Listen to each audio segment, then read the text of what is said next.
Hello and a very warm welcome. You are watching Gravitas with me, Molly Gambhir. Let's get started.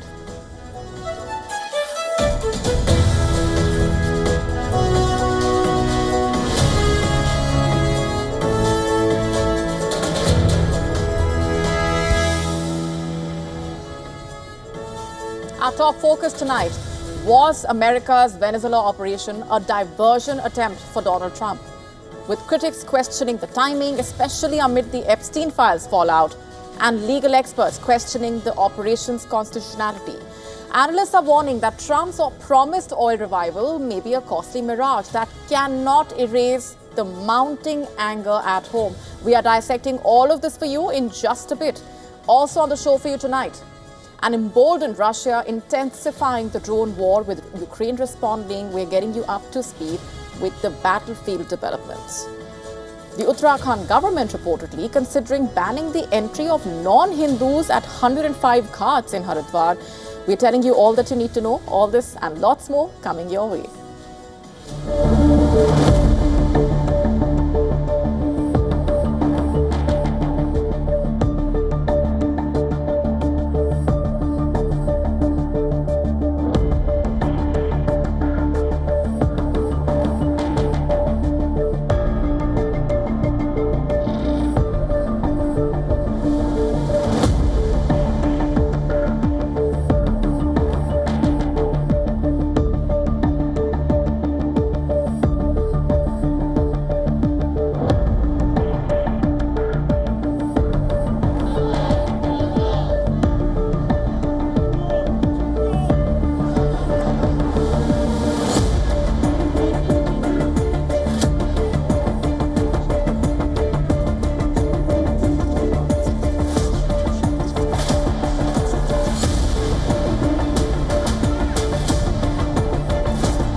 Days after America conducted that shock operation in Venezuela, capturing Nicolás Maduro, bringing him to the U.S. to face trial on drug trafficking charges, questions continue to multiply. Was Trump's Venezuela operation just diversion to shift focus from the Epstein files fallout? President Trump has long portrayed himself as a leader averse to foreign military conflicts. He once claimed to have resolved 8 1/4 wars. He has fashioned himself as a peacemaker. That's precisely why this operation has also raised eyebrows. It came at a moment when Trump was under intense pressure back at home over the release of the Epstein files. Documents that renewed scrutiny of powerful political figures, including President Donald Trump himself. And as the days went by, and as more and more allegations and questions surfaced, and as redaction deadlines loomed for the Department of Justice, discontent began brewing within Trump's own MAGA base as well. With the midterm polls fast approaching and control of the Congress at stake, critics say that Donald Trump needed a big and decisive shift to try and change the public narrative against him. And Venezuela, they say, became that vehicle. Illinois governor, meanwhile, warning publicly that Donald Trump could escalate tensions with Venezuela to divert attention from the Epstein-related scrutiny, and House Oversight Democrats noted the convenient timing of the Trump administration's Venezuela strikes. Convenient timing is what they called it. Veteran political strategist James Carville went further, calling the operation a desperate distraction from Epstein, from inflation, from the rising cost of living in America. That's not all. Democratic Representative Alexandria also dismissing the narcotics justification outrightly, calling the operation a political diversion rather than drug enforcement action. Other Democrats, meanwhile, also describing it as regime change driven by oil interests. And then, within Trump's own party, dissent has surfaced as well. Republican congressmen already calling the move unconstitutional, and on social media as well, anti-American suspicion has exploded. Online debates were awash with claims that Venezuela was a deliberate diversion attempt. They're all saying that the Venezuela operation was a deliberate distraction.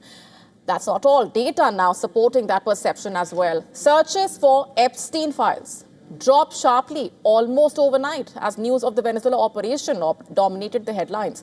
Still, the Trump supporters rejected the criticism as liberal spin. Remember, Trump has been mentioned multiple times in the Epstein files, reportedly primarily as part of Epstein's social circle. No new criminal charges have emerged, but the Justice Department faces growing pressure to explain redactions and release the further material. Pressure that has peaked just days before the Venezuela strikes.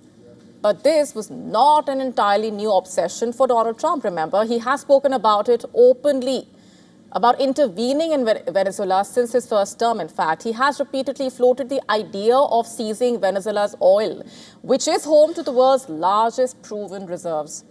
And in recent months, we have reported about how Trump has escalated that rhetoric, invoked disputed oil fields, even referenced the Alien Enemies Act, remember, while threatening deportations of Venezuelans.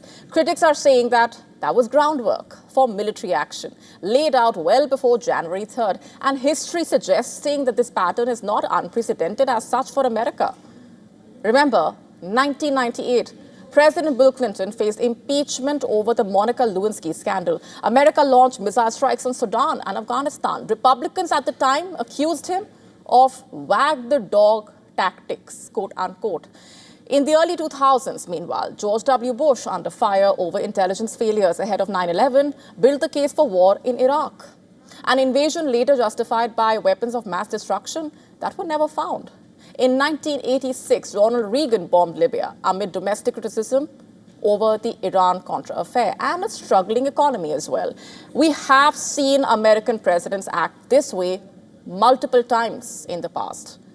Under pressure, history shows presidents often look outward, which brings us to the last, perhaps most consequential question here. Oil. Venezuela, remember, holding nearly 20% of the world's proven oil reserves. That is around 303 billion barrels. More than Saudi Arabia, yet it produces less than 1% of global crude, barely 1 million barrels a day. After Maduro's capture, Trump promised U.S. companies would revive Venezuela's shattered oil industry. He said Washington needed total access to its oil fields. But experts are saying that reviving Venezuela's production to 3 million barrels a day could reportedly take 10 to 20 years and up to $100 billion. Even short-term gains depend on lifting sanctions, restoring legal certainty, restructuring debt, and also ensuring political stability. None of which are guaranteed, which is why you will not be surprised when you hear this. Americans are not too pleased, just to put this simply. A Reuters Ipsos poll showing 1 in 3 Americans supports the strike, 1 in 3, but nearly 3/4 worry the US could become too deeply involved. And the concerns persist about cost escalation, the risk to American lives. Sure, Trump's approval rating has ticked up, but what is clear right now is Venezuela's vast oil wealth may promise billions on paper, but it cannot erase the political, legal, and moral costs of this operation. And the boomerang may be felt sooner than America realizes.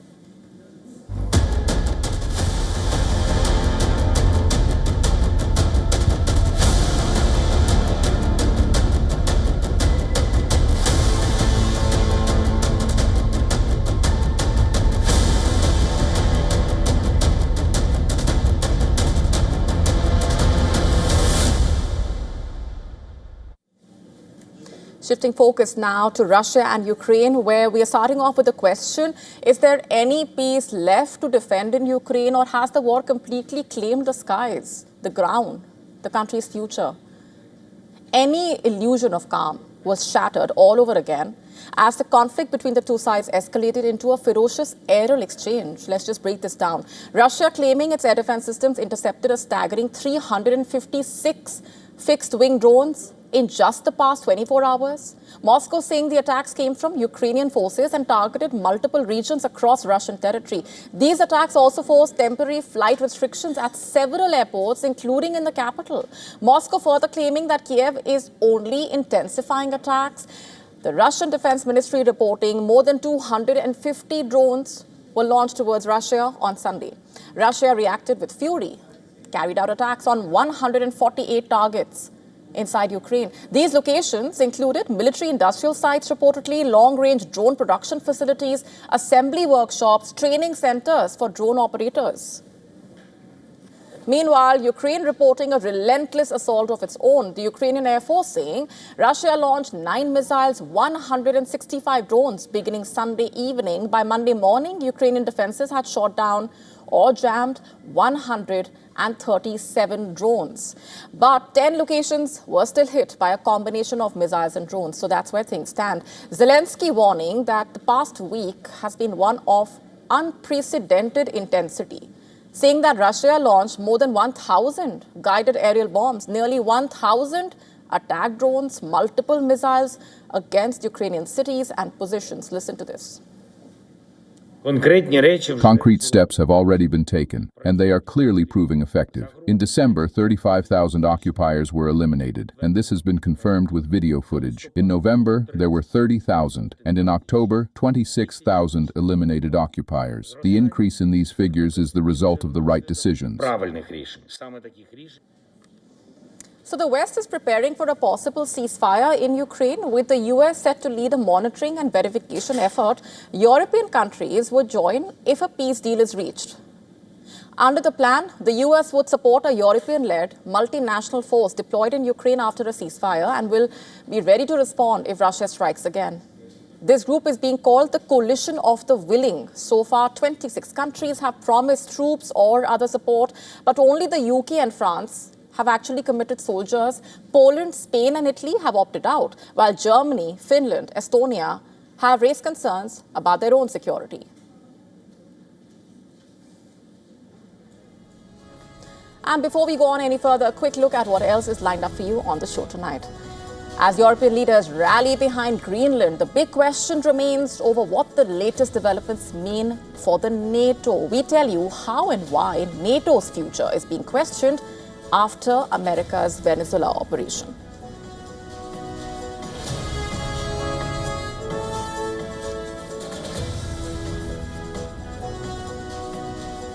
Angry farmers across France stepping up protests. We tell you all about the situation on the ground. All this and more coming up.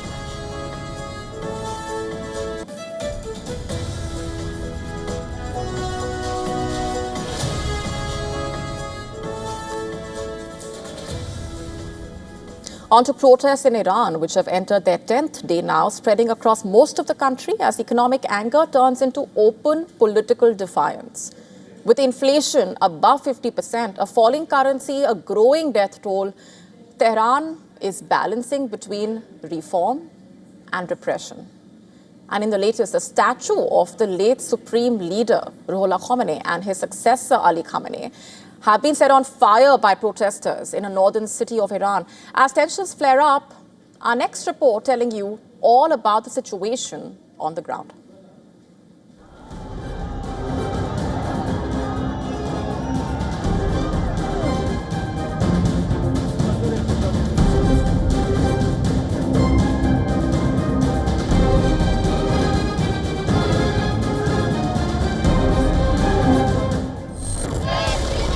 Iran's leadership is racing to contain a crisis that is rapidly escalating.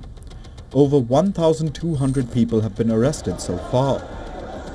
Iranian authorities say hundreds of police officers have also been injured. What began as economic anger is now a broader challenge to the state. Inflation has soared past 52%. The rial has collapsed and shortages are deepening.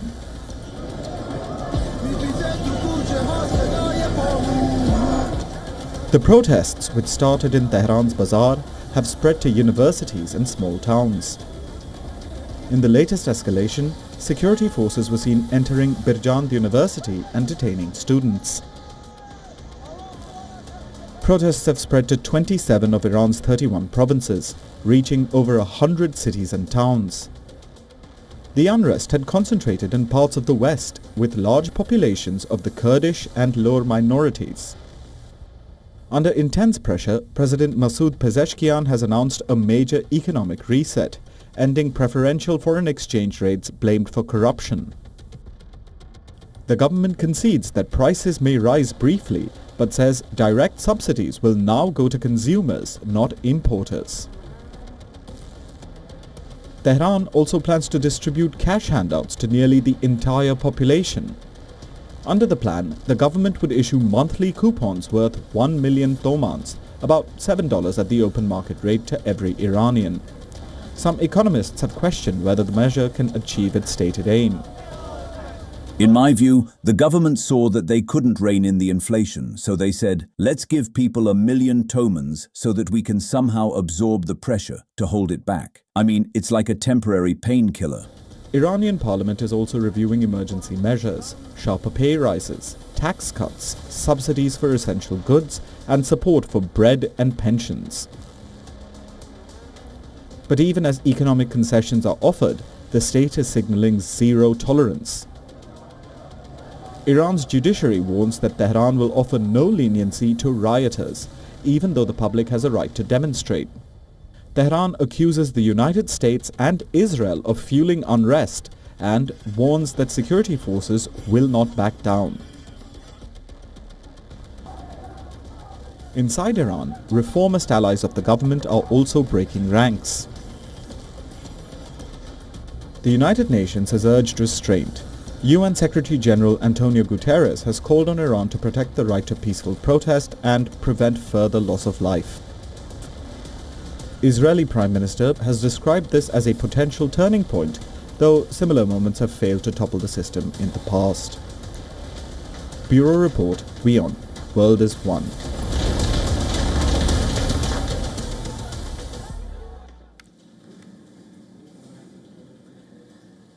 Trump's Venezuela operation has resulted in Maduro's capture, and now Greenland seems to be in the crosshairs. Europe is trembling, old alliances are shaking in a way.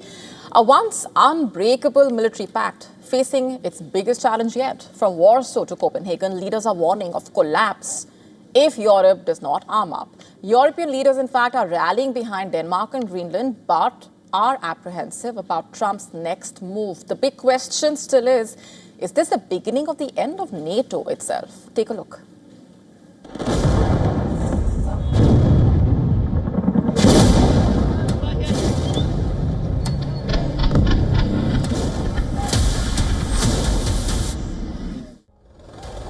U.S. Delta Force warriors storm Caracas, snatch Maduro in a blitz of fire and fury. The Venezuela president in handcuffs paraded through New York, a show of American might. Trump is eyeing vast reserves of Venezuelan oil.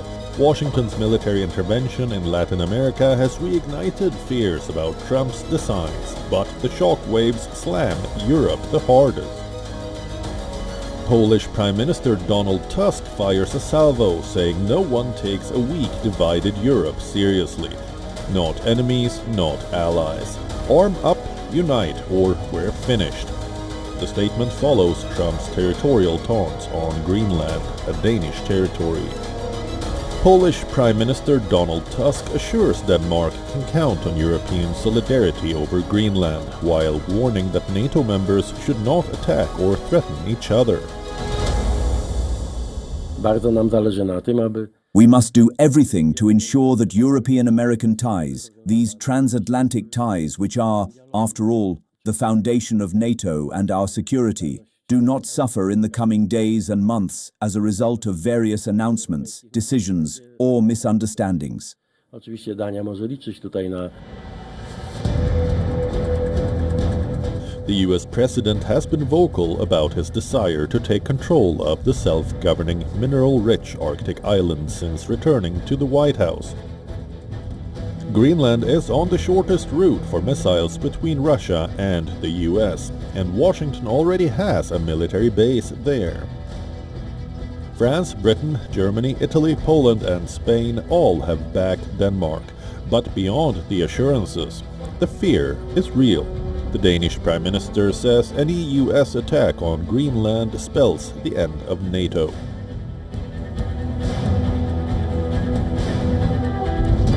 For det første, så mener jeg, at man skal tage...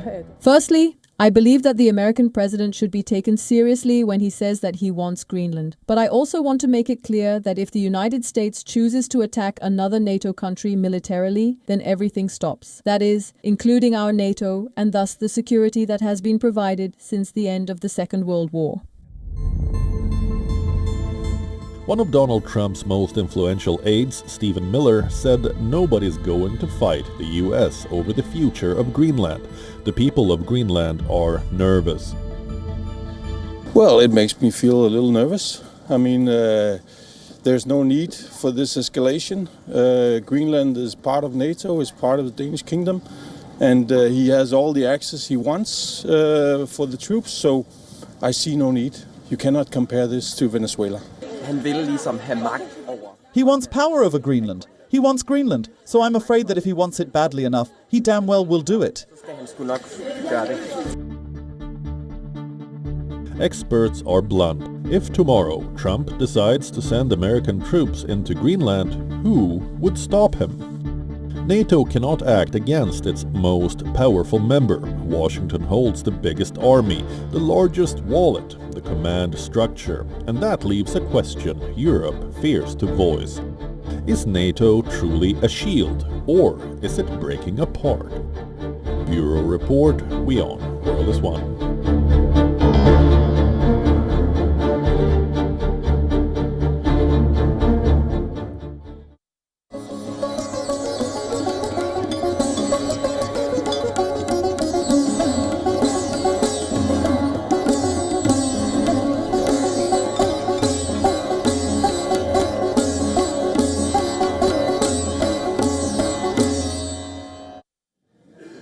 Shifting focus now to India, according to reports, the Uttarakhand government is considering banning the entry of non-Hindus at 105 ghats in Haridwar. Earlier, Sri Ganga Sabha had demanded that the Uttarakhand government declare the Kumbh Mela area a restricted zone for non-Hindus before the Ardh Kumbh in 2027. Just for context, Sri Ganga Sabha is the organization that manages and maintains Har Ki Pauri and the surrounding Ganga Ghats in Haridwar.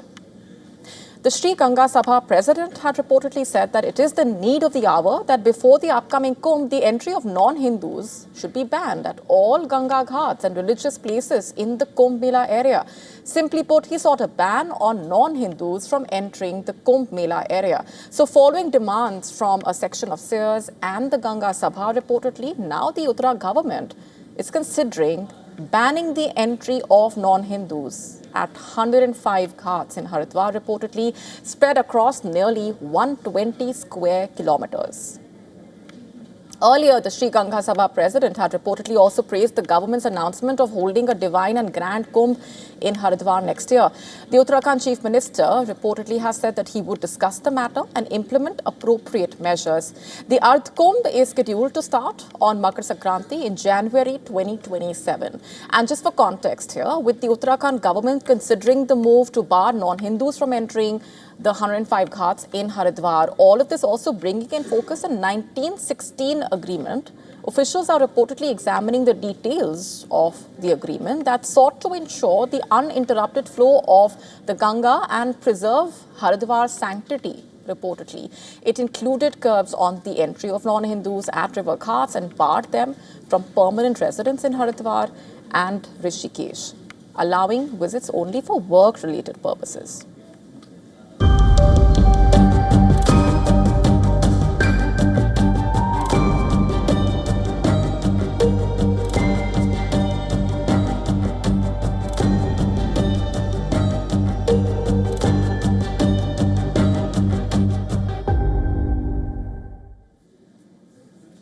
On to France now. The anger is boiling over. Angry farmers have been taking to the streets, stepping up their protests, blocking major motorways, setting fires as the pressure mounts on the government over trade deals, taxes, and the falling farm incomes.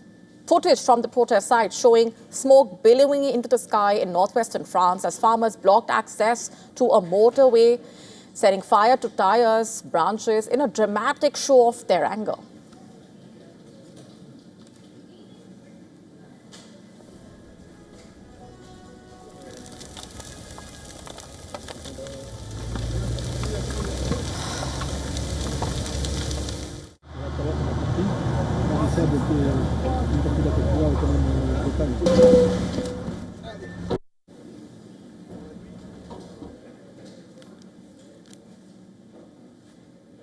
Around 50 protesters from the coordination Rural Farmers Union reportedly used tankers to bring traffic to a standstill, accusing politicians of ignoring the deepening agricultural crisis. Listen to this. La mobilisation, c'est le Mercosur. We're mobilized against Mercosur, of course, but it is also the decline of the agricultural policy. We also lack direction with regard to the common agricultural policy on food sovereignty, on the overtransposition of taxes. In short, there is so much to say that ultimately we could write a book about it. How could we have let agriculture go into such a tailspin? There are no real defenders of agriculture anymore. All we have are co-managers. On n'a plus que des co-gestionnaires. And union leaders are saying farmers are squeezed by the rising costs, the taxes and the uncertainty overall over the European agricultural policy. They are warning that local farming is being left without any real defenders.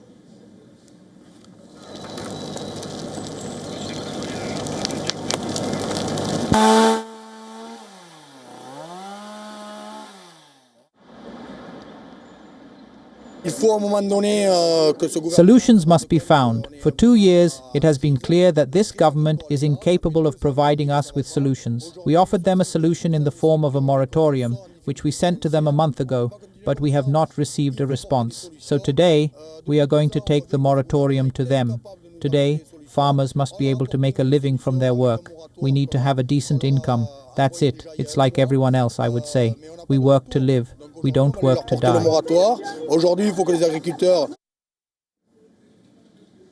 They plan to keep protesting till the end of the week, until the police and the riot police force them to leave, basically. The protests quickly spread south as well. Near Lyon, farmers blocked the M7 motorway, setting up camps and preparing to spend the night as traffic ground to a halt.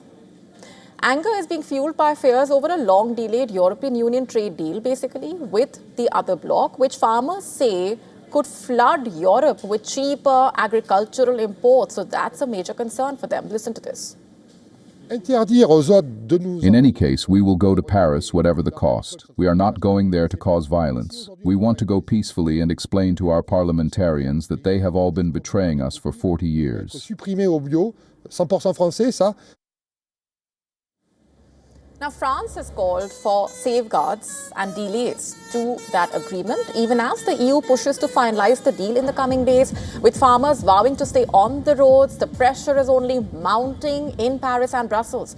France's agricultural crisis showing no signs of easing, at least for now.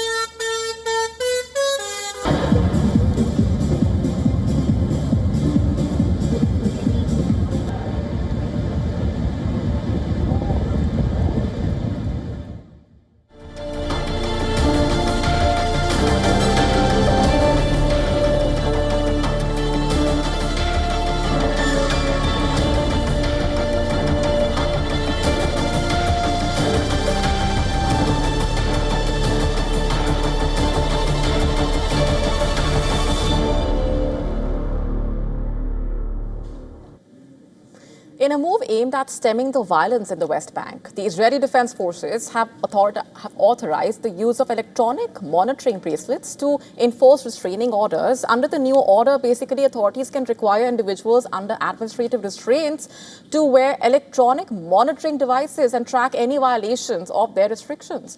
Officials are warning that breaching the restraining order or damaging the equipment would constitute a criminal offense with the possibility of prosecution. Now, this decision was signed by the IDF Central Command head and announced jointly with the Shin Bet. It represents a significant shift in how the authorities are seeking to curb the attacks by extremist settler groups, reportedly. The measure is designed to replace the administrative detention for Jewish suspects. And this practice of holding individuals without charge in cases where revealing evidence would harm national security. According to rights groups last year, the government decided to stop using administrative detention against Jewish suspects. And this came even as thousands of Palestinian suspects remain held under the same system, reportedly. And while the IDF statement did not actually specify exactly who would be monitored, the move appears to be targeted at extremist settler activists, reportedly, who are commonly known as hilltop youths. Now, this decision also comes following a spike in attacks against Palestinians and IDF troops in recent months. We've been telling you about that. Reports indicating that the Shin Bet chief, meanwhile, recommended the use of electronic bracelets as a more effective alternative to the existing restraining orders. The current order prohibiting suspects from entering certain areas of the West Bank, and the policy was developed through coordination between the IDF, the Shin Bet, Israel Police, the Justice Ministry, and legal advisors, and followed directives from Israel's political leadership. The decision also coming after a year of increased violence by settler extremists, reportedly. The IDF recorded at least 752 incidents of nationalistic crime and violence against Palestinians in 2025. As they call it. It's a massive spike and up from 675 incidents in 2024. Many of these attacks occur on a near daily basis, with prosecutions of Jewish extremists rare and convictions even more so. Western Japan shuddering under a massive 6.2 magnitude earthquake, slamming shores, stirring nuclear nightmares. Fears exploding of a mega quake, as experts are warning of underestimated risks at the power plants there. We are telling you more about these tremors that have been threatening millions.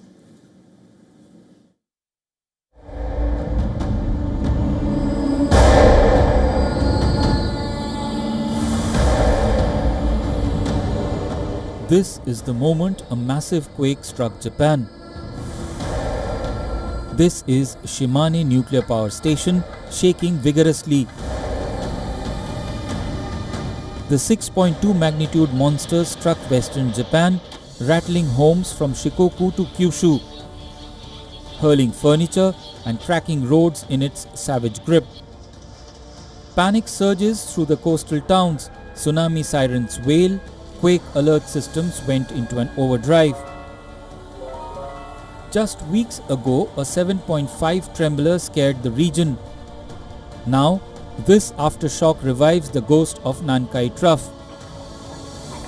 A mega quake that could unleash $8 trillion in devastation, dwarfing 2011's horror. While the official mega quake advisory was recently lifted, this latest jolt proves the Earth does not follow government schedules. Chilling new reports suggest that Japan's nuclear operators, specifically Chubu Electric, may have underestimated the seismic risks to their facilities.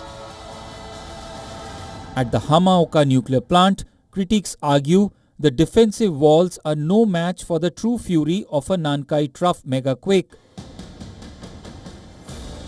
We are looking at a potential multi-billion-dollar disaster that could dwarf the $200 billion cleanup of Fukushima. The Nankai Trough is a ticking time bomb. It is a subduction zone capable of generating a magnitude 9 event that could send tsunamis racing towards the coast in minutes. Despite the high-tech sensors and the world's most advanced early warning systems, the recent cluster of activity suggests the plates are slipping. The government urges caution, but for the millions living in the shadow of the reactors, caution feels like a thin shield against a shifting continent. Bureau Report, WION, World is One.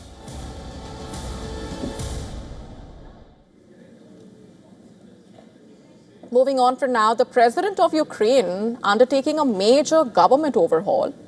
In the last few days, he has made series of appointments to top posts, and of these, the appointment of Canada's former Deputy Prime Minister to the position of Economic Advisor has gained a lot of attention. Freeland is a person of Ukrainian heritage She has long been a vocal supporter of Kiev in its war against Moscow. But from the power corridors of Canada to the war zone of Ukraine, in a way, how did she make this transition and what really happened? And what are the complications here that possibly arise for Canadian politics? Let's just dive deeper into her political career for now. A Liberal Party heavyweight, Freeland was a key figure in Canadian politics. She has held numerous portfolios, in fact, in Canada since the return of the Liberal government, starting with the International Trade Ministry in 2015. Freeland rose up the ranks, became Minister of Foreign Affairs. This was in 2017. When Justin Trudeau returned to power in 2019, she was appointed as the country's Deputy Prime Minister, remember? Under the current Prime Minister, she first held the position of Minister of Transport and then worked as Canada's Special Envoy to Ukraine before taking the new job in Kiev. Freeland's resignation earlier triggered Justin Trudeau's downfall in 2024, remember? And their fallout came after she openly rebelled against Trudeau over increasing government spending. She then threw her hat in the ring to become Canada's Prime Minister as well, but fell far behind Mark Carney. And now, her resignation putting Carney in a tight spot in a way. He is already one seat short of a majority in Canada's House of Commons. That's what the numbers look like. Freeland's departure will push him further from the majority mark, making it more difficult to pass key legislation. According to Canadian law, Freeland's constituency will vote for her replacement within the next 6 months. So that's what the timeline looks like. Defending her move, meanwhile, Freeland said Ukraine is at the forefront of the global fight for democracy, and she will contribute on an unpaid basis as an economic advisor to Zelensky, reportedly. The Ukrainian president has called this substantial overhaul important for making the country more resilient, and he has reshuffled the positions of key figures in Ukraine's security apparatus. Zelensky, remember, appointed Ukraine's former military spy chief as his chief of staff. Apart from this, he has announced the removal of Ukraine's intelligence agency chief and the country's defense minister. Zelensky is scrambling to handle the war in a way and the wartime economy. At the same time, fighting has not subsided along the front line. We just told you about that. That, along the rising stakes as well. In his New Year address, in fact, Zelensky said that a peace deal is 90% done. In February, the war in Ukraine will be entering its 5th year. It remains to be seen if the warring sides can actually bridge the 10% gap by that time.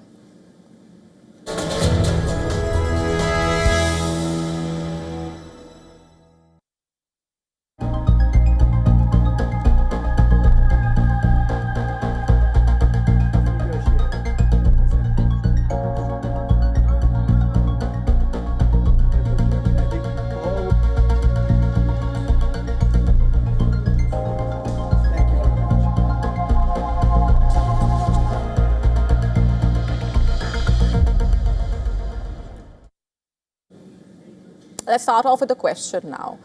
Is America forgetting some of its strongest contributors? As immigration and welfare dominate national debates in a way, one community is standing out, yet seeming overlooked in political rhetoric. We are talking about the Indian Americans. According to new reports, Indian Americans are not welfare takers in the US. They are, in fact, the welfare makers.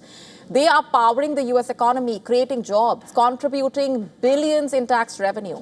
Let's just break this down further. Recent data highlighting a crucial reality. While other immigrant groups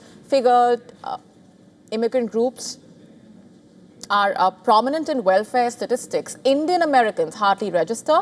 Their household incomes are among the highest in the country, and their education levels are extraordinary. A large percentage work in STEM fields, medicine, management, technology. These highly skilled jobs drive innovation and competitiveness in the United States. Now, where do these immigrants come from? The next question. The H-1B visa program, which is often criticized in political debates, is central to this story. This program brings skilled workers from India to fill shortages in high-demand sectors, and these workers pay taxes, buy homes, support local businesses, and in many cases, they create jobs. both in startups and large corporations. Far from being a drain on the system, they strengthen the economy and provide a lifeline to critical industries.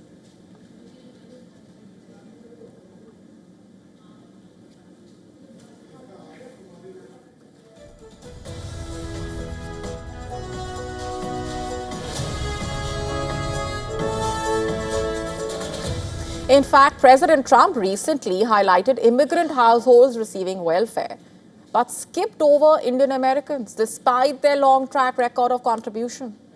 The fact is, they pay more in taxes than they receive in benefits, just to put this simply. And in the end, Indian Americans are more than just model immigrants. They are net contributors who are engineering America's growth and strengthening bilateral ties with India, a country that is both an economic partner and a strategic ally.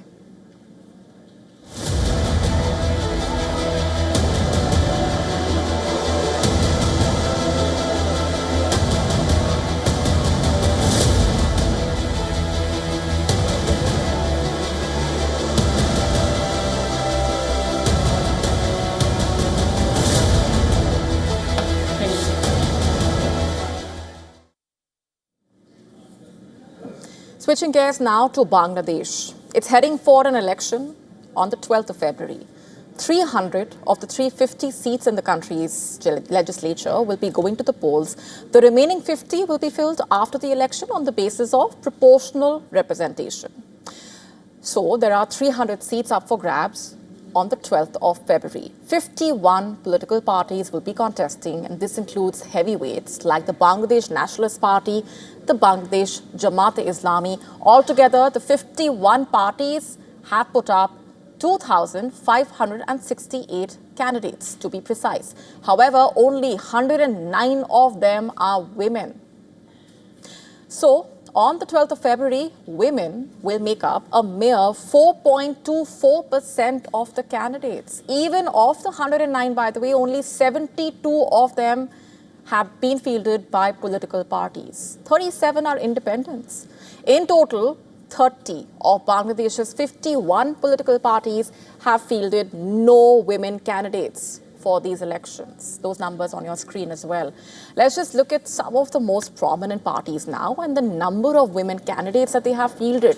The BNP contesting 285 seats out of the 300 seats in the legislature, but it has 328 candidates in total.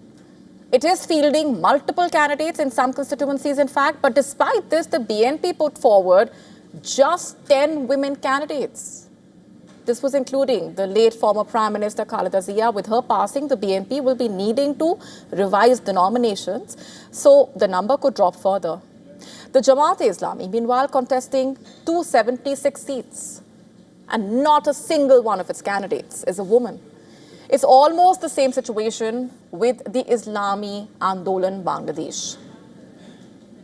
The party is contesting 268 out of 300 seats, and it does not have a single woman candidate. This is also the situation with several other Islamist parties in Bangladesh. But the situation is not much better elsewhere. The National Citizen Party, which was born out of the student movement that ousted Sheikh Hasina last year, is contesting 44 seats. It has fielded just 3 women candidates. And there's a reason for the poor representation of women at the elections.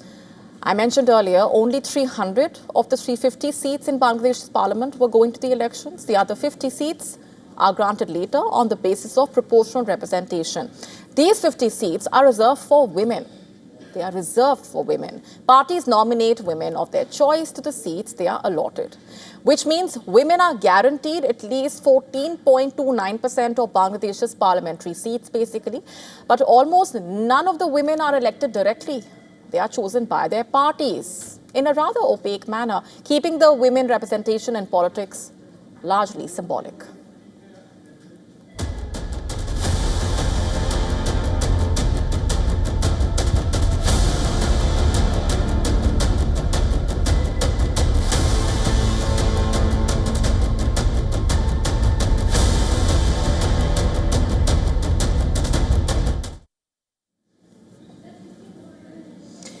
Grok X's AI chatbot continues to face intense scrutiny over sexualized images of women and minors reportedly.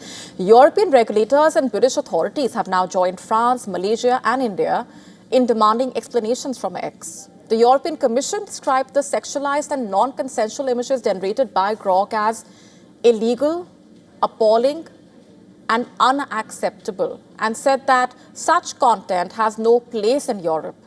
The EU Digital Affairs spokesperson has said complaints are being taken very seriously and that authorities are monitoring X's AI functioning closely. Let's play out that statement. I can confirm from this podium that the Commission is also very seriously looking into this matter. So we are very well aware of the fact that X or Grok, or X for Grok, is now offering a spicy mode, showing explicit sexual content with some output generated with childlike images. This is not spicy, this is illegal, this is appalling, this is disgusting. This is how we see it. And this has no place in Europe.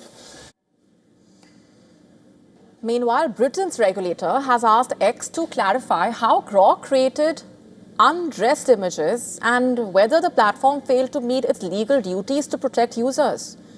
According to Britain's Online Safety Act 2023, creating or sharing non-consensual intimate images, including AI-generated child sexual content, is illegal in Britain and platforms must remove such content promptly. Ofcom has made it clear that failure to comply could lead to legal action, including fines or restrictions on X's operations in the UK.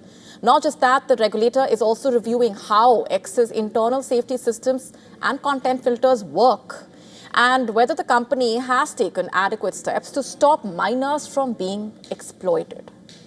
The incident in the wake of France, Malaysia and India's concerns on the same issue, Indian authorities' 72-hour notice that expired yesterday has now been extended reportedly. Elon Musk-owned X must respond by 5 p.m. on the 7th of January, submitting a detailed report on the technical, procedural, governance measures that it has implemented to prevent such content.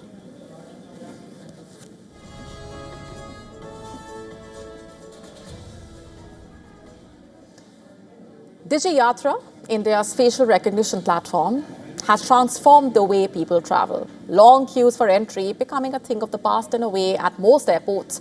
But what happens if you happen to be twins?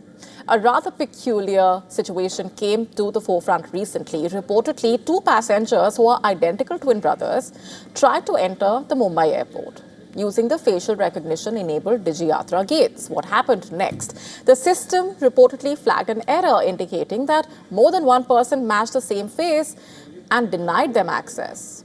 A video has gone viral in which one of the twins is reportedly explaining their predicament and appealing to Digi Yatra to do something for twins. As a result, the duo compelled to stand in a long queue to get inside the airport.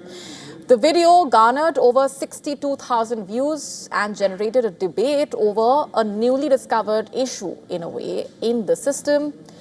Meanwhile, Digi Yatra responded to the video. It appreciated the twins for highlighting the issue and offered them assistance.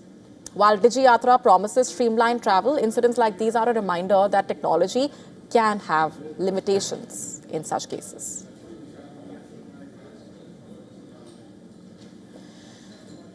Nestle has expanded a major recall of its infant formula products across multiple European countries reportedly after identifying a potential contamination risk. The company withdrew certain batches of its key infant and formulas. In fact, this was after reportedly a quality issue emerged with an ingredient supplied to its manufacturing process. Health authorities involved in the incident have identified the possible presence of a toxin. Unlike some food pathogens, this toxin reportedly is not neutralized through typical formula preparation, which has prompted regulators to advise that the potentially affected products should not be consumed. Some food safety agencies have assessed the health risk as not acute, though they note symptoms could include nausea, vomiting, abdominal cramps in rare cases. Nestle reportedly undertook extensive testing of the raw materials and finished products once the concern was detected and widened the recall as a precautionary measure. The company emphasized that to date, it is not aware of any confirmed illnesses linked to the affected formulas. The recall initially began on a limited basis in December, but has since grown in scale.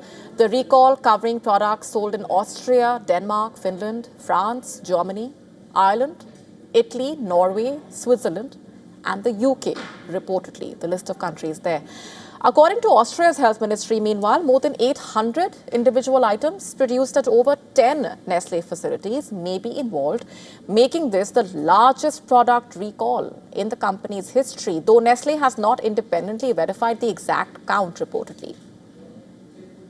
Infant nutrition represents a significant business segment for Nestle, with the company holding a substantial share of the global formula market. The products are part of its broader nutrition and health science portfolio, which contributes meaningfully to overall sales. Nestle has published detailed batch numbers for consumers and retailers, stressed efforts to minimize disruption to supply, and stated that it is working to isolate the source of the issue at a Netherlands facility, reportedly.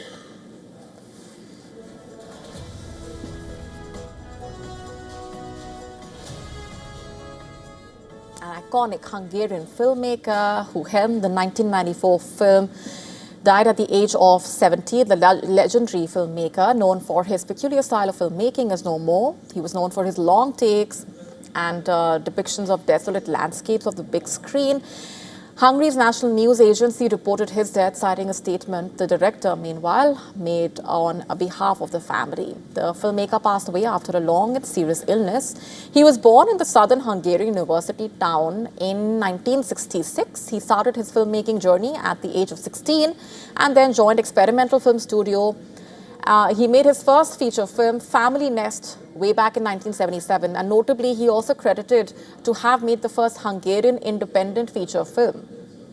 It was screened at the Berlin International Film Festival in 1988. While he delivered several notable works over the years, his most popular work remains the 1994 release, a 7-hour epic about the collapse of communism in Eastern Europe.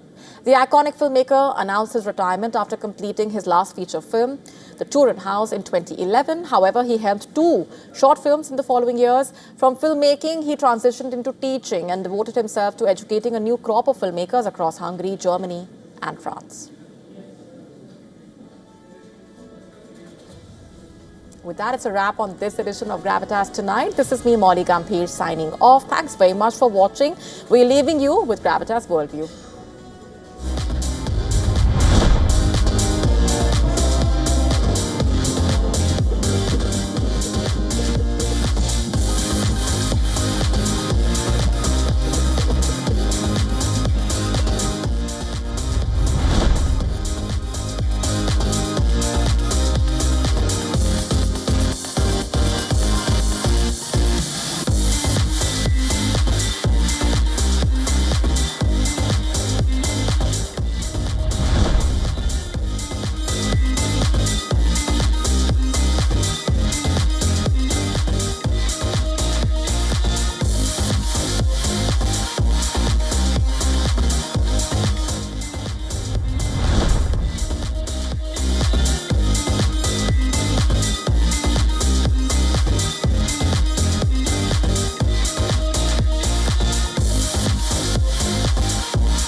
India's Global Voice, the channel that brings you the biggest stories from across the world through India's lens. Now available in more than 190 countries worldwide. Because we believe that the world is one. Watch us in Africa, Europe, USA and Canada, South America, Asia Pacific, Middle East and North African regions. Also available on these digital platforms across the world. WION. World is one. Rashtriya Swayamsevak Sangh. To some, it's an extreme ideology. To others, it's the very soul of India. To some, it's rebellion. To others, it's a principle of nation building, coming soon to challenge perceptions in RS's centenary year, Kesariya at 100.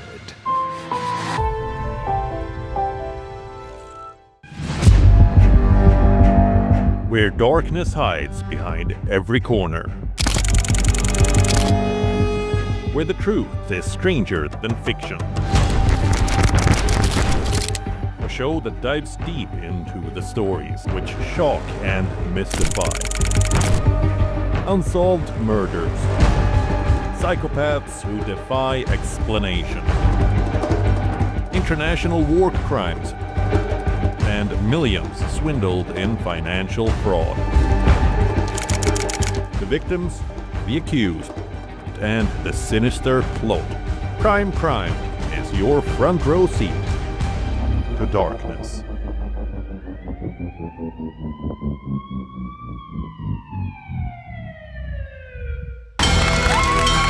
From the bustling trading floors of Wall Street to the vibrant exchanges of Asian stock markets, WION breaks it down for you to make sense of what's happening, as we reveal the key factors behind events, strategic battles, and the game-changing business decisions that shape the world. We bring you all of this and more on World Business Watch. Rashtriya Swayamsevak Sangh. To some, it's an extreme ideology. To others, it's the very soul of India. To some, it's rebellion. To others, it's a principle of nation building, coming soon to challenge perceptions in RS's centenary year, Kesariya at 100. WION, India's global voice, the channel that brings you the biggest stories from across the world through India's lens. Now available in more than 190 countries worldwide, because we believe that the world is one. Watch us in Africa, Europe, USA and Canada, South America, Asia Pacific, Middle East and North African regions. Also available on these digital platforms across the world. WION, world is one. Where darkness hides behind every corner. Where the truth is stranger than fiction. A show that dives deep into the stories which shock and mystify. Unsolved murders. Psychopaths who defy explanation.